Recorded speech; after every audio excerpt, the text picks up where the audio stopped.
Прям ужасно жағып жатырсыздар. Бәріне сәлем, сіздермен бірге мен Амирока. Бүгінгі видеома, каналыма қош келдіңіздер. Достар, қыздар, сіздерге арнап мен осындай бүгін күшті форматта описаниеда оқығандай обложканы көргендеріңіздей мен бүгін первыма түсіретін боламын. Мен де негізі тиктокқа түсіріп жүрген форматты мен бүгін ютубқа осы толық нұсқада түсірейін деп шештім. Вот. Бүгін мен тек макияж істеймін, и то легкий макияж, андай clean girl makeup дейді ғой, сондай хочу попробовать. Вот. Мен шашымды істемеймін, просто хочу макияж істеуге. Вот. Менімен бірге болыңыздар. Так, ең бірінші мен осы заколкалармен шашымды ыстырып алатын боламын. Все, надеюсь, мен естіліп тұрмын. Я на это очень сильно надеюсь. Короче, қыздар, мен сендерге айтатын бір кеңесім, егер сендердің жарылып, солай бір сушить ететін болса, бір кішкене ылғалдылық жетіспесе, онда осындай бальзамдарды көріңіз. Мен осындай, короче, Vivienne сабының волюм түріндегі осындай десерт деген бальзам алдым. Бұл 0,4 оттенок, бұл прозрачный, өте күшті, прям қараңдар. Менің ернім негізі қатты үлкен емес, қатты құтта емес, сондықтан ол маған прям күшті эффект береді, андай чуть увеличение берем осындай, короче. Ең бірінші мен осындай су сеуіп аламын, солай просто пшикать етем, и все. Все. Дальше менде осындай SPF Gem Solution'ın. Бұл менде тек спрей түрінде. Қазір менде әлі крем праймерлар бар. Соларды да жағатын боламын. Бұл менде, короче, летний такой легкий макияж болады. Мен даже қасымда латино істемеймін, а мен негізінде көбінесе full мейкап жасайтын адаммын. Прям полностью контурингке аямай жағып, короче, солай істеймін. Бірақ қазір енді румяна ысырып жатсам керек болып тұрады.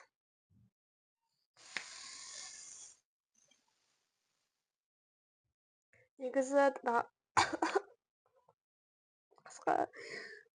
далаға шықсаңыздар, обязательно көп SPF жағыңдар, особенно осындай күн қатты түсіп кеткен кезде. Вот. Достар, менің петличкам кішкене не очень звук беріп жатыр, так что, пожалуйста, не обращайте внимания, потому что менде басқа петличка жоқ, а маған петличка өте қатты керек. Вот, ренжімеңіздер. Так, мен SPF-ті сеуіп алдым. Так, бірінші су сеуіп алдым, SPF сеуіп алдым. Енді менде осындай крем, ол менде гиалурон, білмеймін, бір магазиннен сатып алдым, әйтеуір білмеймін қаяқтан. Мынау кішкене распределять етіңізші, пожалуйста, а то прям қатты істеп жатыр. Енді біз крем жағамыз. Кремді құтта жасаңыздар да жетеді негізі. Қатты керек емес. Вот. Солай. Дальше менде осындай праймер. Бұл менде праймер Catrice'дан. Вот, мен оны зиядан алған болатынмын. Золотое яблоко. Это жағамыз. Жағып шығамыз. Бұл сендердің тондарына стойкость береді, короче, праймер. Тонның алдына шейін осындай гель праймер жағамыз. Менде тон... Ой! Менде гель оттен сұлу. Өте күшті. Прям намертво фиксировать етеді. Мен тек қана осылай астыға істеп, солай істеймін. И үстіге істеймін. Болды, мен бүгін қасымда боямаймын. Просто осылай істеймін. Біреулерді саған қас бояу қажет жоқ, біреулерді керек деп. Мен түсінбеймін. Не былай, пожалуйста, определитесь деп қойса.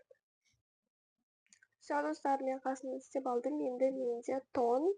Мен тонның орнына, то есть тоналканың орнына консилер қолданатын боламын.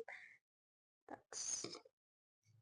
Менде осындай консилер. Бұл менде L'Oréal Paris'дан. Менде негізі Sensuo'дан консилері бар, бірақ та ол уже бітіп жатыр, сондықтан да мен осы консилерді істеймін. Еще мына слишком опақ, мен оны тек қана қасымды бояймын, и тек қана көз астын бояймын, а так ол мен бетке өте опақ болып тұрады. Прям қатты белоснежка болып тұрамын. Аруақ сияқты деседі. Так, чисто...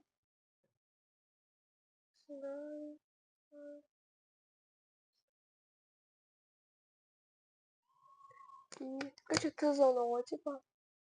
Вот. Болды. Енді менде осындай спонжик, типа спонжик, я. Сонымен, короче, қазір растушевка жасайтын боламын. Достар, много сіздерді тауып қалады, мен нақты растушевать ете алмай жатырмын. Видите, қатты проблема болып тұр. Прям ужасно жағып жатыр, достар. Не такого ожидания, негізі. Ту. Істеді ғой. Бесит ше, осылай сөйтіп болғанда.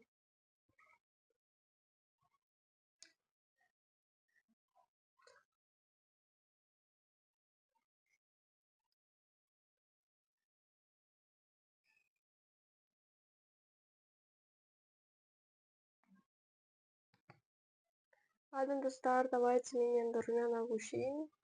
Маған все равно тон ұнамай тұр, так что білмеймін, аруақ болып тұрған сияқты. Короче, менде осында жидкий румяна, бұл менде матовый помада Шиктан. Вот, бұл розовый, 0,2 оттенокта. Мен негізі былтыр тоже осындай видео түсірген болатынмын. Бірақ та что-то білмеймін, что-то бітпей қалған сияқты сіздерге. Вот. Сай қолымызға істеп аламыз. Вот. И даже осы кисточканы аламыз да. И осылай істейміз, короче.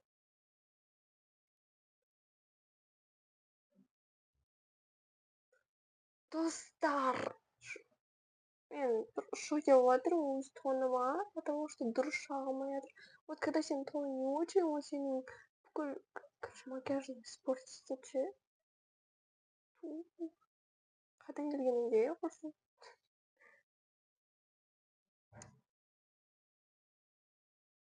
Ё-моё. Что-то аяма жағамыз. Басқа вариант жоқ, потому что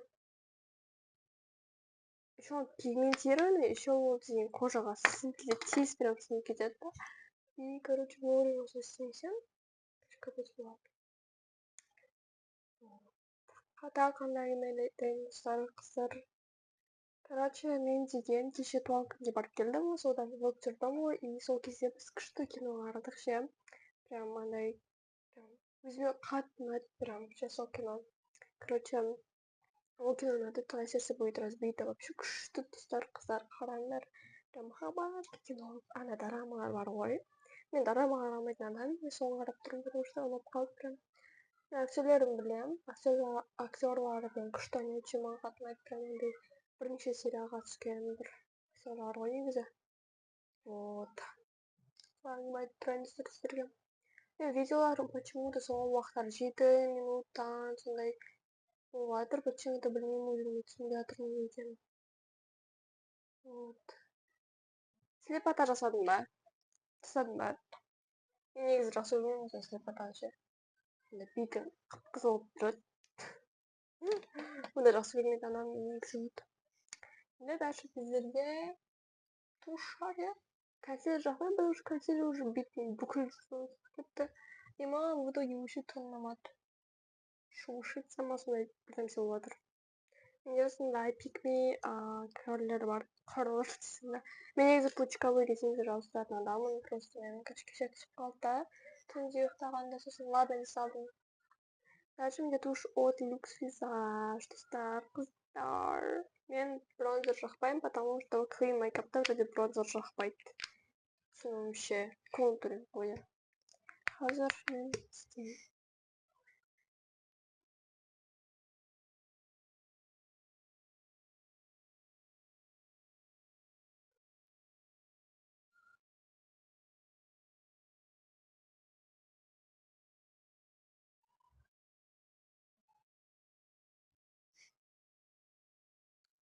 Мен кірпігім көрініп тұр наконец-то.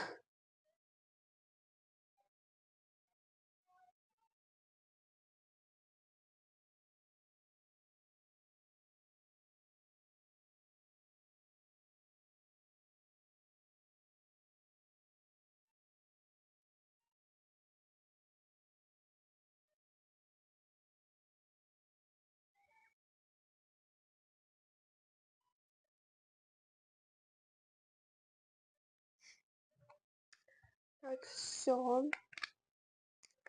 Енді менде последний этап негізінде губы болу керек. Пудра жабу керек екен негізі, бірақ бекинг жасау көремін. Ту, осы крем лайкап маған вообще қарама қарсы сияқты ше, достар. Вообще пятичка жұмыс, я жұмыс жатыр. Кто отрежем.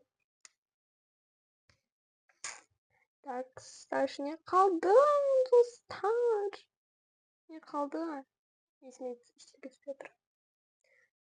Брови все унамать, потому что накрашены лучше. Накрашены лучше.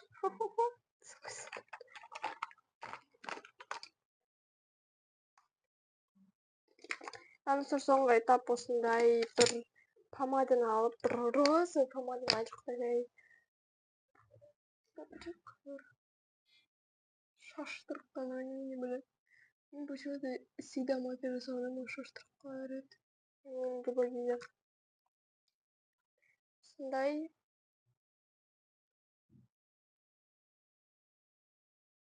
О май гад, бұл.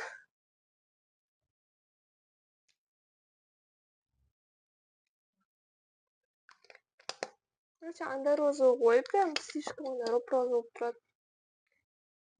Қазір верно. Что? Еще так что? Худо. Короче, ладно, достар, давайте. Осы менің видеом аяқталуда. Ладно. В общем, достар, менде осындай вот макияж шықты. Оцените. Clean makeup шықты. Вот. Енді давайте келесіде мен өзімнің повседневный макияжымды жасайтын боламын, потому что мыняқта вообще маған вообще дым ұнаған жоқ. Так что давайте келесіде күтіңіздер менің күнделікті макияжым деген видеоны. Давайте, достар, мені барынша қолдап кетіңіздер. Ал, всем пока! Кстати, давайте маған подписка жасап кетіңіздер, потому что менде скоро 70 подписчиков болады. Давайте мен қолдап кетіңіздер. Мен сіздерге дальше күшті контент түсіретін боламын. Давайте лайк, комментарий, подписка. Короче, давайте сіздер жақсы көремін. Пока-пока!